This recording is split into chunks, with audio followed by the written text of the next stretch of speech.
What's going on, beautiful people of YouTube? Bart here with Tully Television. And I want to thank all of you for stopping by, liking, commenting, sharing, all that beautiful YouTube stuff. I hope that today is the day that I earn that subscription. You hit that red subscribe bar down below. But without further ado, let's get into today's comic book review. Nightcrawler's number 2 from the Sins of Sinister storyline. If you remember, we just recently wrapped up Legion of X. We covered Nightcrawler's number 1. We're recounting number 2 here. There's a third issue out that I'm going to be getting soon. And then we'll do the Sins of Sinister Dominion one shot after that, and the Sons of X one shot after that, to follow up on our Legionnaires here. And then with the Full of X storyline coming up, we'll see what titles are coming out of that to perhaps follow. But let's get into it. Nightcrawler's number 2. And this is the cover I decided to get. Now, of course, you know, when you do it like this, you see that the image is long ways. Guess he's got a bone in his tail there. This is entitled The Apostate. It's written by Spy Spurrier. Artist is Andrea DeVito. Colorist is Jim Caralambidis. And this cover was done by Todd Nakuk and Rachel Rosenberg. Now, this particular issue picks up about 100 years after Sinister took control. Vox Ignis was able to use his sonic scream of variants to change the personalities of some of the chimeras that Nathaniel Essex made out of Nightcrawler's DNA.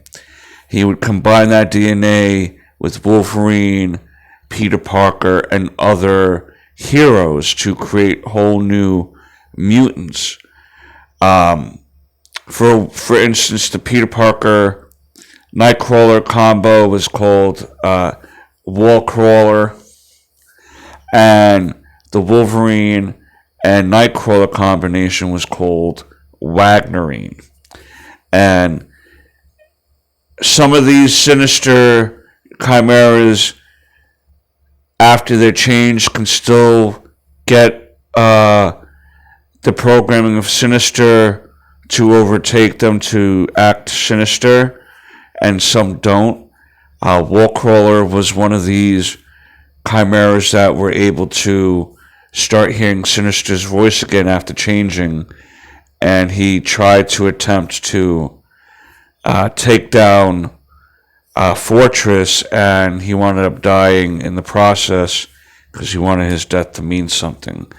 But with this issue, we pick up 100 years after the whole thing, because Mother Righteousness has convinced Vox Ignis and these chimeras that change through their method that they're trying to take down all these Sinister and other, to take control to save everyone.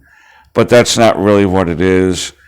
We pick up in Asgard here, Illyana Sinister, and the taking over Asgard. And what Mother Righteous has wanted was for her people to create, to grab these artifacts from here and there. The 3 rules are: blessed be the spark, blessed be the reliquary perilous, and blessed be the night gene. The reliquary perilous is what they're trying to build together with these artifacts. Wagnerine takes out Thor and Mjolnir And the reason why they're able to lift Mjolnir up is that, let's see, I want to see what. Yeah. Lost with Nightcrawler here. Lost has gravitational powers, and that's why she's able to. This version is able to pick up the hammer. All these years they've been picking up, different artifacts and whatnot, and a lot of these, there's not many more Nightkin to be able to be converted. We see Banshee here getting really older, his body's getting older, and the only thing really keeping him alive is the spirit of variance here. They're running out of numbers. They're definitely running out of a bunch of stuff. But when Sinister made these Nightcrawler chimeras, he made them sterile, but because of Wagnerine's healing factor, her body was able to bypass that and give birth to a baby with a chimera of Nightcrawler and Cyclops. And what had happened was that the baby ended up teleporting away after its birth, the assumption being that that the baby either died or teleported somewhere due to the stress of being born. And it has carried heavy on Wagnerine's heart. And lately she's been wondering if she's been doing the right thing, following the right person. Here we see Legion and what he's been up to during this whole time. And basically, he's saying that he's going to continue to be in the area he's at, staying out of this whole thing to welcome the mutants who are basically, I want to just see, for the mutants who are dying and everything, he wants to greet them and have them live a peaceful life, or ones that are able to find him. And at one point, he says that a good leader basically lifts people up and doesn't put them down. And later we see Fox Ignis talking to Wagnerine, feeling like that was more of a message to him, and that they need to really, they have lost faith in Mother Righteous, put it that way. And when they go and speak to her, right, they're like, we're thinking that you're going to, getting a little out of control. They decide to go find out if Dr. Nemesis and, more importantly, Nightcrawler is still around. This is what happened tonight to Nightcrawler, Dr. Nemesis. And they get there, and basically they decide to use Nightcrawler, this is his current form, to attack Mother Righteous, thinking that he will be able to take her out. But as soon as we get that confrontation, Mother Righteous just takes him right out. She has the power of all these artifacts behind her too. So I don't know how that's going to work out for people. But here Wagnerine finally decides to go her own way because she realizes that Mother Righteous has her baby.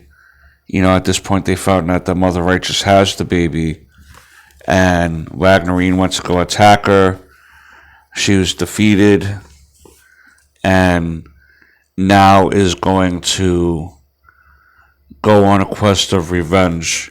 Wagnerine placing her faith into Mother Righteous, having that blow up in her face, and realizing that her child is still alive is going to be the driving force for her to go against Mother Righteous. But Mother Righteous always has a plan in motion, it seems like.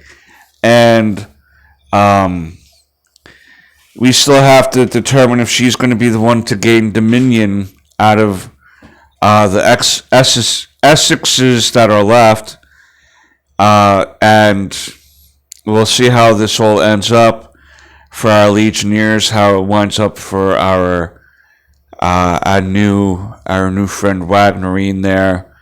Will Vox Ignis still be around in Banshee's body after all this time, or will he find a new body to bond with?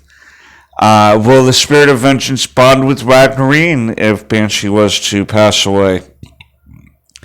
All interesting stuff. The next issue is supposed to take place 1,000 years in the future. So we'll really see how this all goes, man, and how they wrap this up. I wonder if there's going to be any characters that make their way from this universe to our current universe. A lot of questions that I'm sure will be answered in due time. I want to thank all of you again for stopping by for this comic book review. I hope that I was able to entertain you on some sort of level, inform you. If you have any questions, you let me know down below. Have a great day, guys. Thanks for tuning in. And until next time, peace.